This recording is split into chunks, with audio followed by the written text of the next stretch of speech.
The exercise over Hill Air Force Base underscored the growing role of the F-35 in USAF training and operations. Despite the new fighter's low readiness and the continuing debate over just how many of the radar-evading planes the Pentagon should buy and how fast, the F-35 is becoming more important by the day to the world's biggest air force.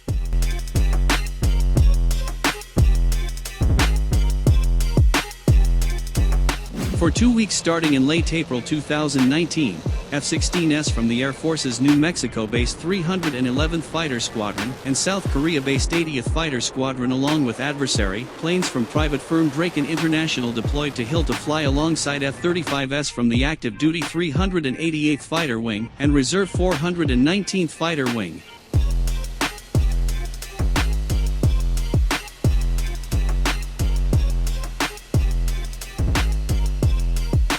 Some of Hill's F-35s are on deployment in the Middle East, where on April 30, 2019, they dropped guided bombs on Islamic State forces in Iraq, marking the Air Force's combat debut with the new stealth fighter. In all, around 40 F-16s, F-35s, and adversary planes flew mock combat over Utah, practicing attacking and defending Hill's runways and facilities. Draken didn't specify which of its fighter types it dedicated to the war game. The company operates Old A4S and Mirage F.1S, among other types. The exercise gave new F-16 pilots with the 311th Fighter Squadron a chance to tangle with pilots flying America's newest fighter. For the first week, the pilots flew basic fighter maneuvers, 1-versus-1 engagements commonly called dogfighting, the Air Force stated. They also flew advanced combat maneuvers, 2 aircraft versus 4 or more enemy aircraft. The students fly in a 2-seat F-16, with an instructor in the back. During the second week of the exercise, new pilots flew large force missions pitting many F-16s against other F-16s and F-35s. Pilots took off in waves to simulate a large force engagement with enemy aircraft, the Defense Department stated.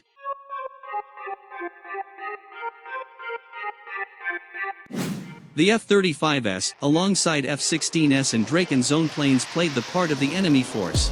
We flew 100 F-35A missions with 22 aircraft, integrated on 56 F-16 missions and defended vulnerable assets for a 16-hour window, the 388th Fighter Wing stated on social media. The Blue Force, F-16s outnumbered the Red Force, F-35s, F-16s, and adversaries. We were severely outnumbered, said Major Thomas Meyer, a weapons officer with the 388th Fighter Wing. We had a 5-to-1 aggressor ratio and we were tasked with defending a list of assets over an 8-hour tour time block. We had aircraft sitting in alert status to respond to whatever enemy threats were presented. The dogfighting training missions start out scripted, with set passes and distances, and then the students are challenged to improvise against more experienced pilots in a very capable jet, according to the Air Force.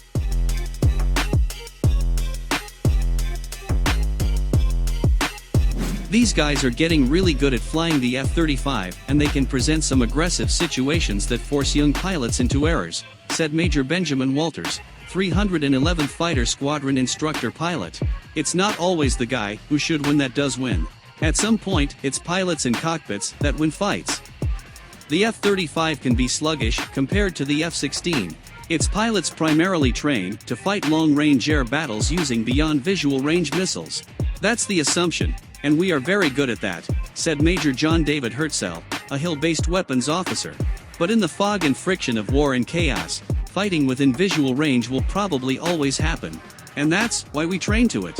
Prepare for the unexpected in wartime.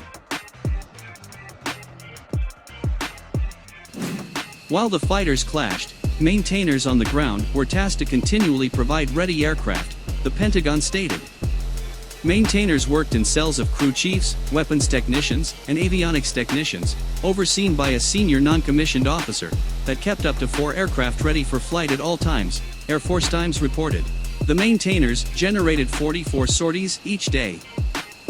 Normally our maintainers have 2 to 3 hours to turn an aircraft, so having to do so every 30 minutes really tests their skill, said Captain John Goodwin, a maintenance operations officer with the 419th Fighter Wing.